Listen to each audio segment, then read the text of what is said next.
American Top 40. Here now from England, another group.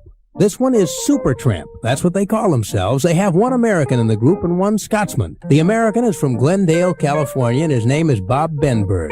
At number 37, Supertramp with Bloody Well Right. Supertramp with their first hit on American Top 40 at number 37 it debuts, called Bloody Well Right. The hits from coast to coast. Well, here now on AT40 is a group who took their name from the autobiography of a 19th century hobo. That's right. He was an Englishman named W.H. Davies who tramped his way across the United States long before there was an oil shortage. And he wrote a book about his long walk called A History of a Supertramp. This week, Supertramp moves up 3 notches to number 9 with The Logical Song. Supertramp at number 9, their first week in the top 10 with The Logical Song. 8 big ones to number 1, and we're counting them down. Casey's Coast to Coast. Now, the story of that 5-man band who were so close that when the lead guitarist's wife was about to have her baby just before a concert, the whole band headed for the hospital to lend their support and left their audience staring at an empty stage. That's what happened with the band Supertramp just a few months ago. Now, Supertramp has always prided itself on getting on stage precisely at showtime. But the band has always claimed that it's more of a family than a business. So that night in Seattle at the arena, when Karuna Hodgson, wife of guitarist Roger Hodgson, started to go into labor just before showtime, Supertramp knew exactly what they had to do. The expectant father and his 4 buddies gently led the pregnant lady into the band's mobile home and rushed across town to the nearest hospital and drove in just in time for Karuna to have her baby in the hospital parking lot.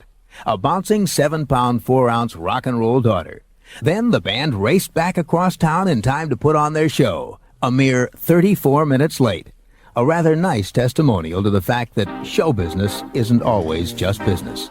This week, Supertramp's Logical Song drops 13 notches to number 24. From England, it's Supertramp and a former top 10 record now at number 24, The Logical Song. 23 big ones to number 1, and we're counting them down. The hits from coast to coast. Now we're up to the song by the band whose leader says he can't stand to go on tour. But his band tours all the time, so he's come up with a unique solution. He travels around like a turtle, carrying his hotel room with him. And this reluctant rock star is Roger Hodgson, leader of the group Supertramp. And Roger recently said, touring agrees with me less and less. There's more things to life than that. Touring is a very unreal world. You haven't got your feet on the ground. Well, Roger Hodgson doesn't travel with the rest of his band. While they fly from concert to concert, Roger makes sure the tour is designed so that he'll have time to drive his mobile camper from show to show. And while the rest of Supertramp sleeps in hotel rooms, Roger and his wife and his baby girl sleep in their camper in the hotel's parking lot. Of course, Roger does try to make his camper as comfortable as possible.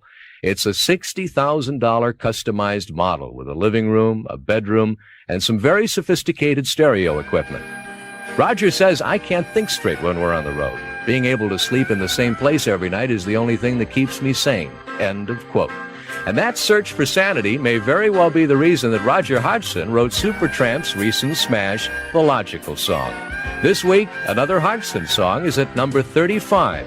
Here's Supertramp, and Take the Long Way Home. Slipping 9 notches to number 35 after 11 weeks in the countdown. That was Supertramp with Take the Long Way Home. I'm Mike Cleary, sitting in for Casey Kasem on American Top 40, and the countdown continues. Casey's Coast to Coast. Well, now we're up to the latest hit by the British band who had to work their way down to success. The group is Supertramp, and they started out with many of the luxuries that most groups can't afford till after they've made it. And it's all because the band's leader, Rick Davies, was a super salesman. Rick had heard about a Dutch millionaire named Sam who lived in Switzerland and who might finance a band if he thought it had potential. So Rick flew to Switzerland, found Sam, and convinced him that Supertramp was just the investment he was looking for. And during the next 3 years, Sam the millionaire took care of everything. He gave the 5-man band a big house to live in, a big bus to tour in, and a big allowance to live on. And he paid for the recording studios they used. And in those 3 years, Supertramp made records that didn't sell and played concerts that didn't draw people. Their music just wasn't very good, and the guys knew it. It was all too easy. Sam was just handing them rewards they hadn't earned. And he must have realized it, because one day he phoned and said the deal was off. Suddenly, Supertramp were on their own. No house, no bus, no money, just their instruments and whatever talent they might have. If they wanted to stay together, they'd have to get it together fast. Well, before the year was over, they released an album called Crisis? What Crisis? The critics liked it, and more importantly, the public liked it and bought it. Supertramp were on their way. They've had a lot more hit albums and hit singles since that time, and Sam the Millionaire is just as happy that they made it on their own. Their 7th top 40 hit is in the countdown this week at number 13. Here's It's Raining Again by the British act Supertramp. The 5-man band that's been together since back in 1970. From London, it's Supertramp at number 13, moving up a notch with It's Raining Again. The hits from coast to coast.